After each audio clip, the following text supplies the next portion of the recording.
21세기 위기는 가정의 위기입니다.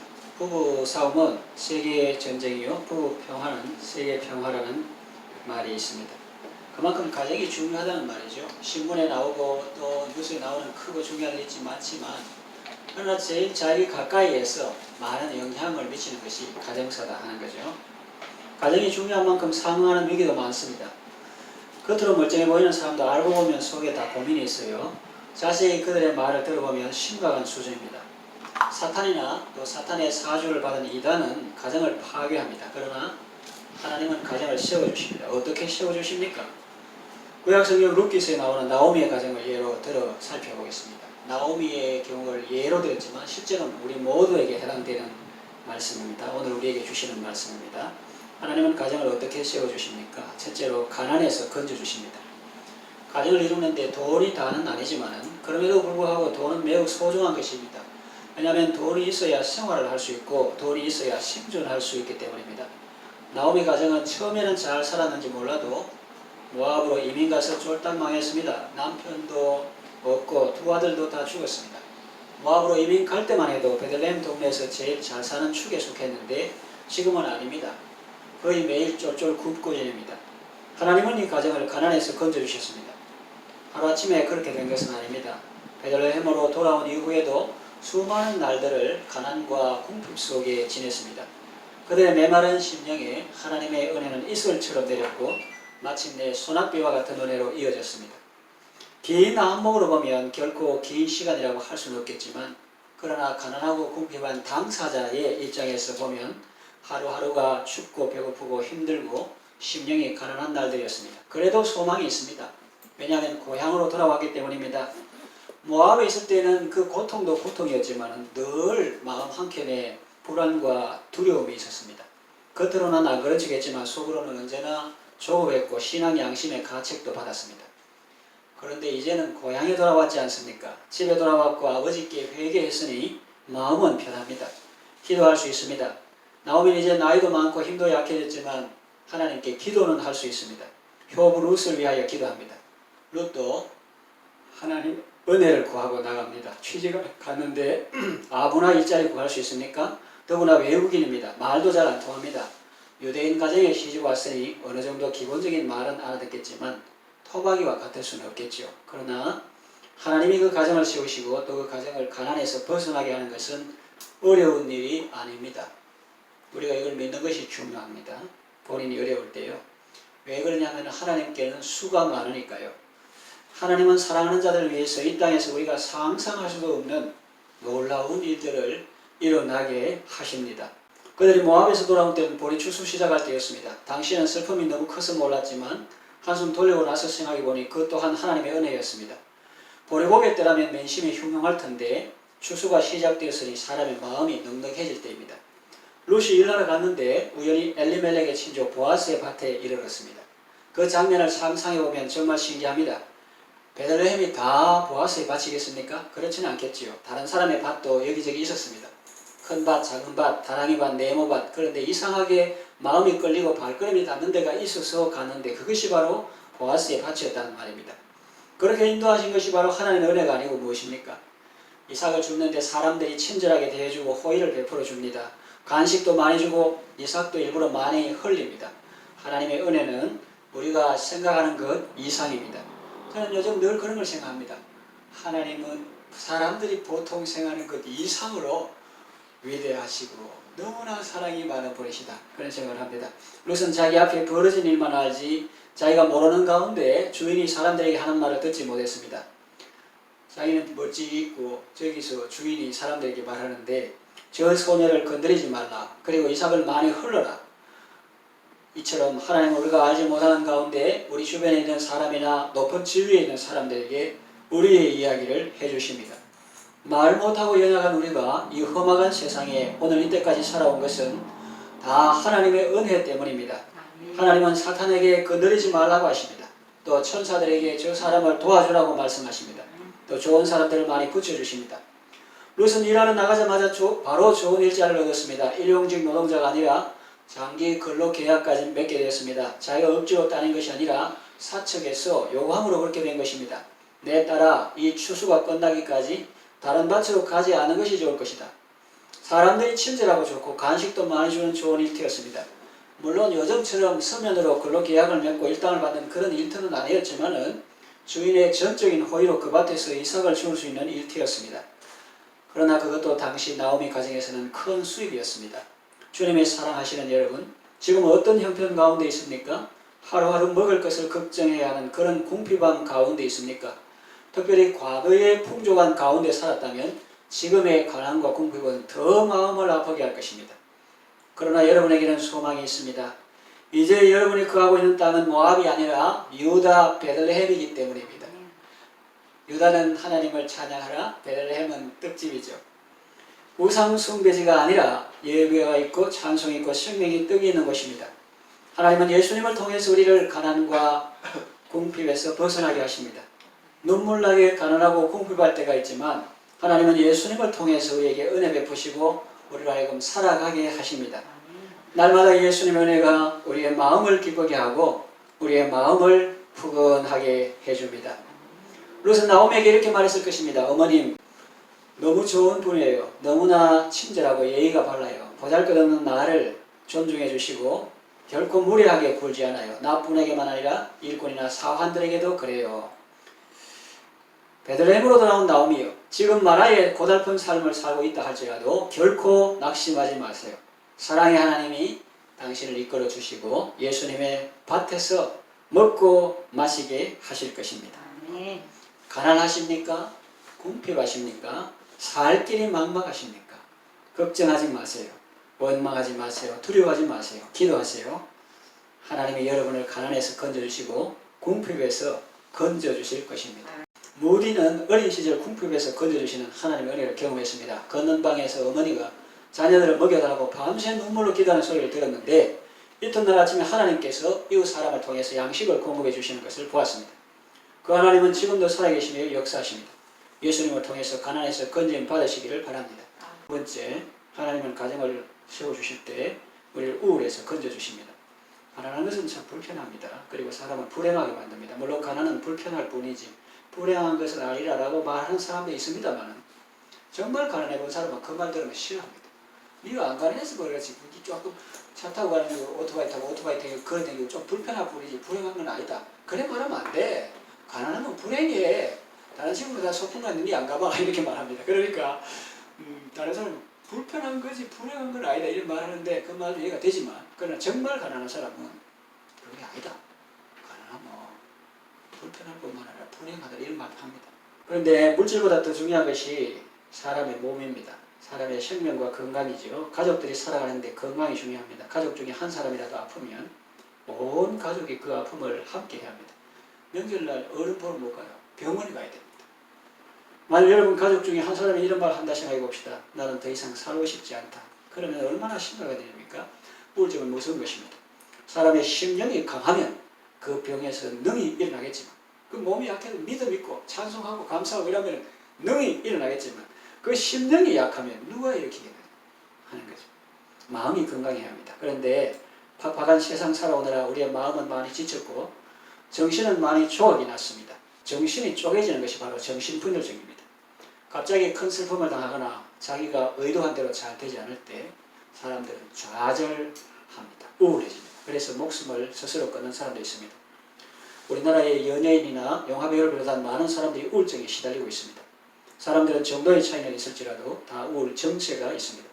나오미의 경우는 더더욱 그랬을 것입니다. 처음부터 가난했던 사람이 좀 더 가난해진 것이 아닙니다. 처음에는 풍족했던 사람이 이웃나라로 이민을 가는데 이민은 아무나 갑니까? 좀 재산도 좀 있고 또 지식도 좀 있고 인맥도 좀 있어야 가는데 이웃나라로 이민을 가는데 하나도 잘 되는 것이 없습니다. 남편이 죽습니다. 슬픔을 딛고 이런 날 보려고 그래도 손자들 소녀들 웃음소리 들어보려고 남편 사별한 그 빈자리를 메꿔보려고 아들들 결혼시켰는데 웬걸 손자는 그냥 자식 구경도 못하고 아들들도 다 죽어버립니다. 만약 아이들이 원인 모를 병에 말라갔다면 그 병을 고쳐보려고 재산도 많이 허비했을 것입니다.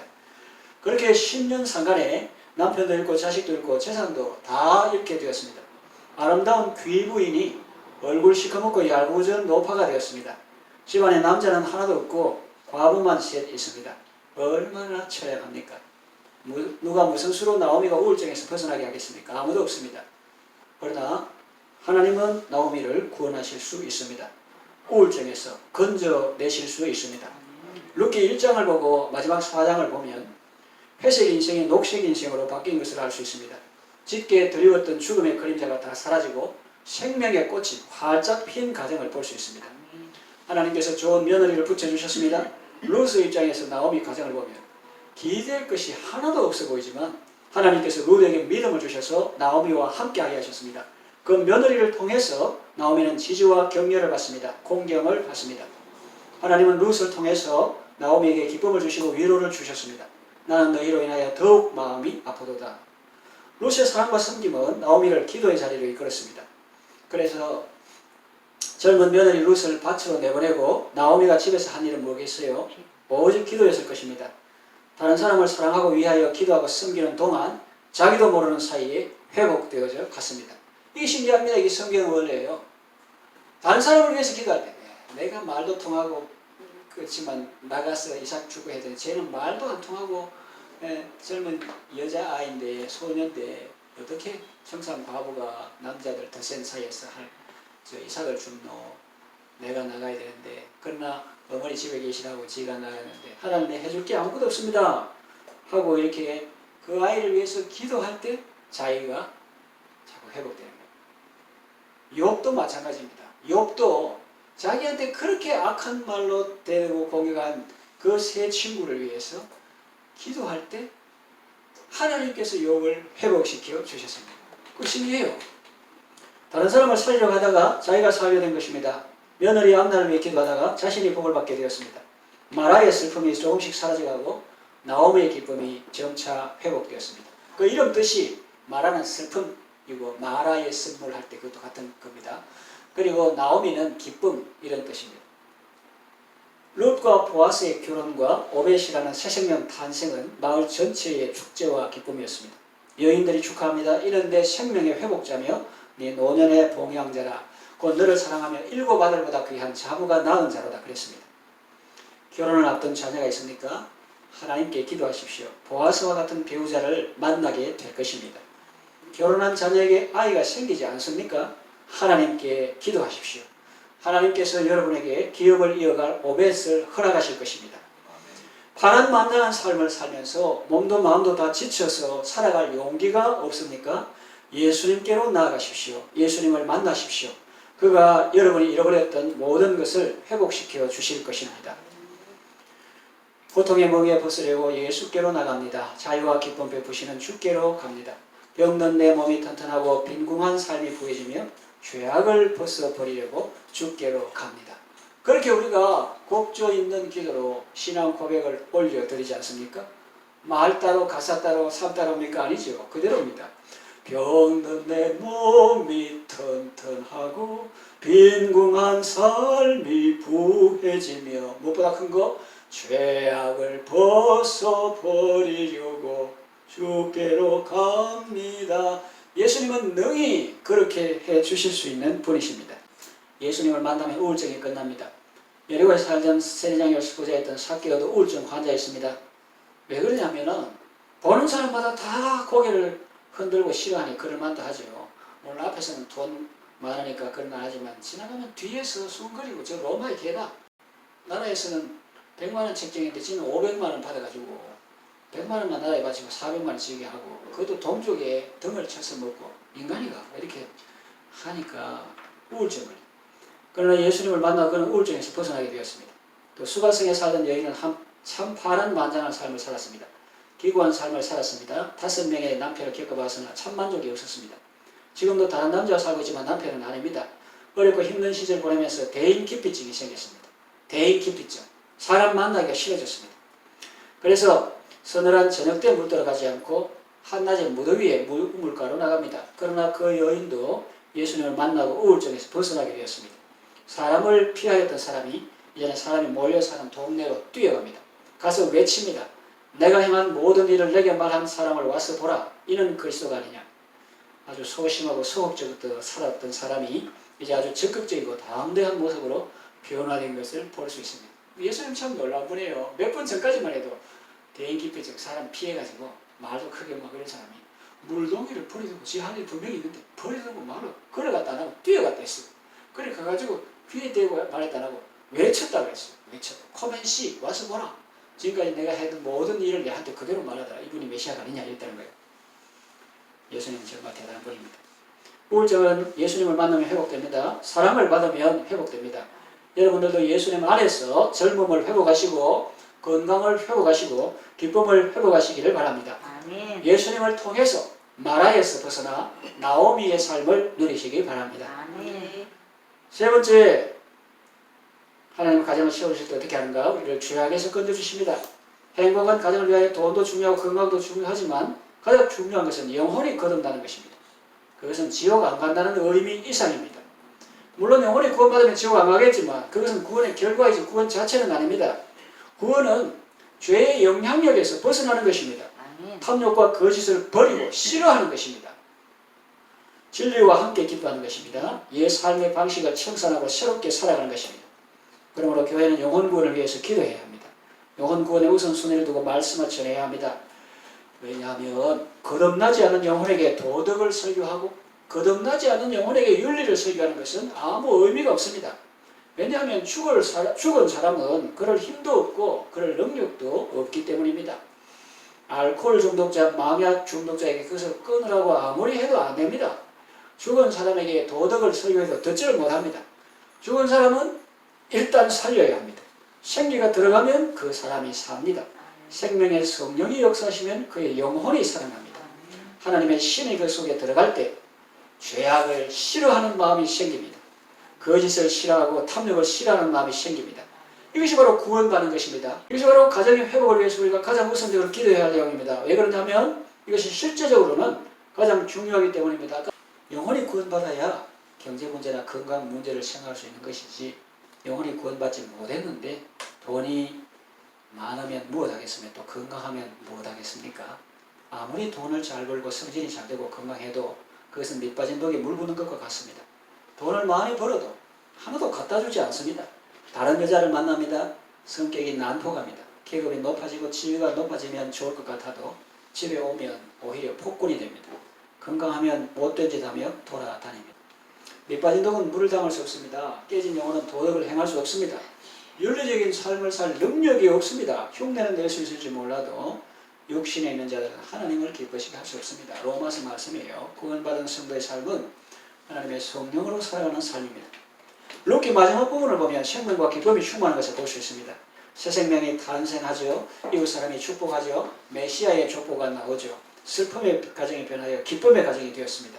마라의 삶이 변하여 나오미의 삶이 되었습니다. 여러분들도 예수님의 이름으로 구원받고 예수님의 이름으로 건강하고 복된 삶을 살아가시기를 바랍니다. 아멘. 시편 127편 1절 여호와께서 집을 세우십니다. 하나님께서 가정을 세워주십니다. 하나님께서 가난에서 건져주십니다. 우울에서 건져주십니다.